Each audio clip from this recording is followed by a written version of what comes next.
Hello, मैं हूँ पूर्वी मारू और आप सभी का स्वागत है मेरी channel food health and acupressure में, जहां हम फूड और एक्यूप्रेशर के बारे में जानेंगे हर Monday, Wednesday and Friday in Hindi और हर संडे इसको इंग्लिश में। Happy Holi guys, happy Holi to everyone. I hope आप सभी की होली अच्छी गई हो। आज हम लोग बात करने वाले हैं acupressure points of food for prostate enlargement. Prostate enlargement की प्रॉब्लम मेल्स में पाई जाती है। ये आजकल ना बहुत ही कॉमन प्रॉब्लम होती जा रही है। प्रोस्टेट एक प्रकार की ग्लैंड होती है। ये जो मेल्स होते हैं ना, उनके यूरिनरी ब्लैडर से लेके जो यूरिनरी ट्रैक होता है ना, उसके चारों दिशाओं में फैली हुई होती है। अब अगर किसी भी वजह से इस ग्लैंड का साइज ना बढ़ जाता है तो उसे प्रोस्टेट एनलार्जमेंट कहते हैं।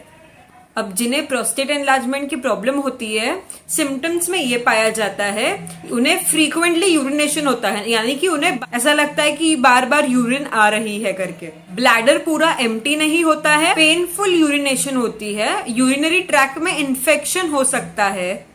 और अगर ना ये प्रॉब्लम ज्यादा टाइम तक चलती रहे ना, तो उन्हें किडनी प्रॉब्लम्स भी हो सकती है। कॉजेस की बात करें तो ये एक एजिंग इश्यू है, यानी कि बढ़ती एज के साथ ये प्रॉब्लम हो सकती है। नॉर्मली कहा जाता है कि ये जो मेल सेक्स हार्मोन होता है, यानी कि टेस्टोस्टेरोन, उसकी मात्रा जब बॉडी में कम हो जाती है तो उसकी वजह से ये प्रॉब्लम हो सकती है। तो चलिए जानते हैं ऐसे कौन से फूड्स है जो कि आपको अगर प्रोस्टेट एनलार्जमेंट है तो उसे कम करने में मदद करेंगे। और अगर आपको प्रोस्टेट एनलार्जमेंट नहीं है ये प्रॉब्लम, तो आपको इससे प्रिवेंशन के लिए भी मदद करेंगे। आपको ना जिंक रिच फूड्स खाने चाहिए। ये जिंक जो है ना, ये एसेंशियल होता है फॉर प्रोस्टेट हेल्थ। आपको ना सीसम सीड्स यानी कि तिल, कद्दू के बी, पंपकिन सीड्स यानी कद्दू के बी, और अलग अलग प्रकार के जो नट्स आते हैं, यानी कि आलमंड्स, बादाम, काजू बादाम आते, या अलग अलग और कोई नट्स है, तो वो सारे आपको खाने चाहिए। ये जो सारे चीजें हैं ये रिच इन जिंक होती है, तो उससे आपको राहत मिलेगी ही।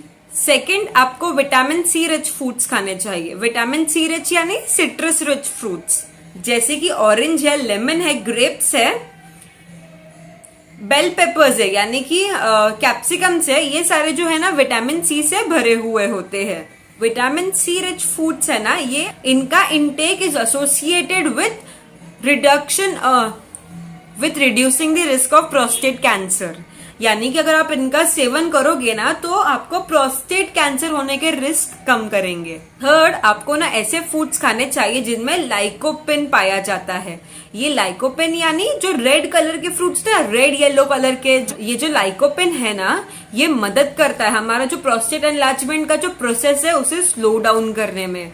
अब कौन से फूड्स आते हैं जो लाइकोपिन में रिच हो, तो उनमें आता है टमाटोस, सेकंड है हमारा वाटरमेलन, पापाया। ये सारे जो फूड्स है ना, ये लाइकोपिन रिच है। तो चलिए अब बढ़ते हैं एक्यूप्रेशर पॉइंट की तरफ। उससे पहले अगर आपने मेरे चैनल को अब तक सब्सक्राइब ना किया हो तो सब्सक्राइब कर लीजिएगा, ताकि आपको ये इन्फॉर्मेटिव वीडियोस मिल सके। और हाँ, हो सके इतने लोगों तक शेयर करें ये वीडियो, ताकि उन्हें भी ये इन्फॉर्मेटिव वीडियो मिल सके। तो हमारा जो एक्यूप्रेशर पॉइंट है ना, ये हमारी front side of the hand है, हमारे पाम पे।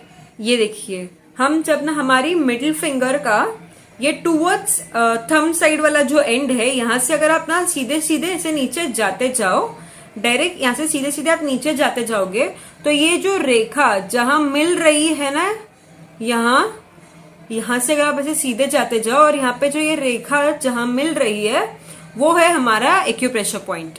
वापस देखिए, जो ये हमारी मिडिल फिंगर का ना जो थंब साइड वाला एंड है, वहां से अगर आप नीचे से नीचे जाते जाए इससे, और ये जो रेखा जहां मिल रही है इसे, ये पोर्शन पे यहाँ है हमारा एक्यूप्रेशर पॉइंट।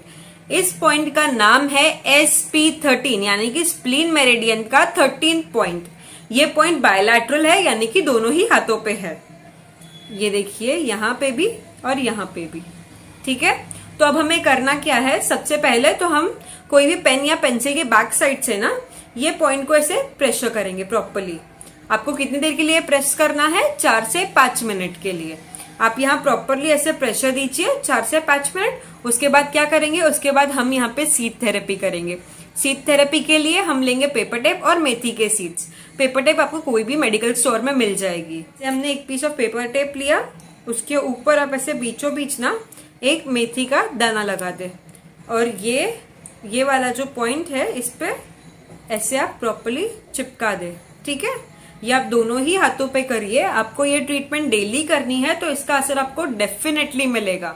आप जब भी ये निकालोगे ना तो इसे फेंक दे, next day new paper tape with new seeds apply करें। एक ही सीड वापस दोबारा यूज ना करें।